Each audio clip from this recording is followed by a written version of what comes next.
কি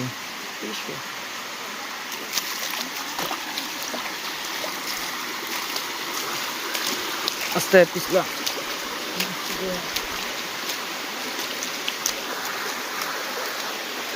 বন্ধু এনে দাঁড়াবে একটা ছবি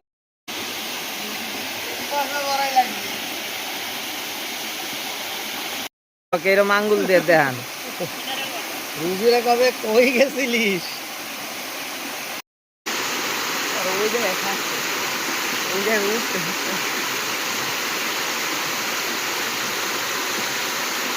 এরা মনে হয় আমাদের দেহে আগাইছে ওই যে আমরা দিয়ে যেমন ছবি তুলতেছিল গোসল করতে আমাদের টাকা আছে হ্যাঁ